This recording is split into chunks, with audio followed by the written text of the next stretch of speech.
My name's Katie Johnson, and the purpose of this video is to talk briefly about the types of stamps and to show you a little bit of history in time over how they have evolved. The one on top is a wood-mounted stamp. It's possible if you're buying stamps from friends or finding them at garage sales that you may come across a wood-mounted stamp that actually isn't mounted yet. So I'll show you how to do that real quickly. The labels for the wood-mounted stamps came on sheets. If you get a really older one, it may not even have this die cutting around it. The really older ones just came on a square sheet, and you had to use a scissors, like a kitchen shears or a special rubber scissors to actually cut them out. Nowadays, most of the rubber-mounted stamps, the ones that come on red rubber, are going to actually already be die cut in the machining process. You peel this backing off, and it's going to be sticky. This one is very old. I should have mounted it years ago, and for whatever reason, this one just never actually got used. When you got them new, they peeled off a lot nicer than what you're seeing in this video. So then you would just decide which side of your block you wanted for up, and you'd go ahead and lay that stamp right on there. Now, at this point, the stamp is usable. It's just that you can't see what you're stamping. And so the label was created to help you get a visual as you were moving that opaque block over your project so that you'd get a sense of where the stamp was going to be.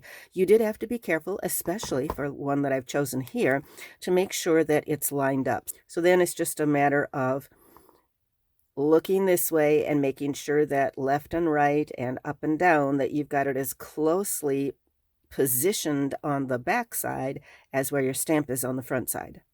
These are not very forgiving. If you don't press it down hard, you can pull it up and adjust it a little bit, but that's what the old rubber blocks were like. So you can see that people were looking for an improvement to the process. Now, the next step was something like this. For Stampin' Up, you'll notice green on this label and you'll see black on these two because these are the next step up. So the next step up from the wood blocks was something they called clear mount. It was still a red rubber set. It still came with labels that you had to put on. So there would have been a sheet of labels that I put on these, the red rubber stamps themselves. But the idea was that you could take a clear block and you could mount it on the clear block, and now you would have a very good visual on where exactly you were going to be stamping on your project. The problem is they often fell off. There you go.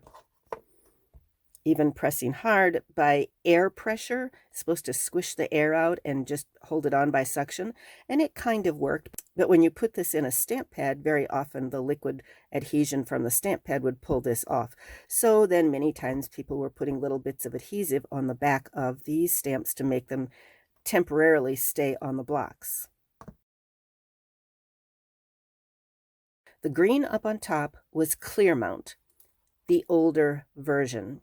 The newer version is going to have a black label, and for Stampin' Up, it's going to say Cling Stamp Set. So when you see Cling Mount, here's the difference. See how it's sticking to my finger? There's actually sticky on the back of here. So when you put these on a block, you can shake them and they are not going to come off. They are very sticky. Helpful hint, as time goes on, this sticky surface is going to fill up with lint, with skin oils. It's washable. Take it into the bathroom or the kitchen sink and just wash off whatever lint and dirt has gotten stuck on here, and it will be good as new and ready to go. Cling and the clear. The clear is not sticky on the back. That's your green label. The cling, which is the black label, that is sticky.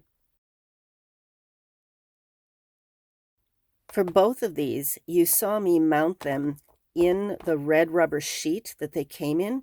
I like to do that because when I keep the red rubber sheet, if there's a hole, then I know I have a stamp missing. If there are no holes in it, then I know I've got all the stamps back in their case. All right, there's one more type of stamp set to show you, and this one also has a black label, but these are photopolymer. Now, what photopolymer means is that you can actually see through the stamp itself. So there's one more thing that helps to make it really easy for lining it up on your projects. Stampin' Up! Sells both of these. You don't have a choice. The company will choose which type of stamp they're going to manufacture for a given set of images. You will see them listed as either being photopolymer or being cling. I hope that was useful information for you in terms of the evolution of stamps from red rubber mounted on wood to red rubber that were mounted on clear blocks to the cling stamps to the photopolymer. I hope I provided some useful information for you about how to store them and how to mount them. And if you would like to make sure you get more videos like this, then make sure that you subscribe to my channel and ring the bell so you get notifications. Again, I'm Katie Johnson. Thanks for watching.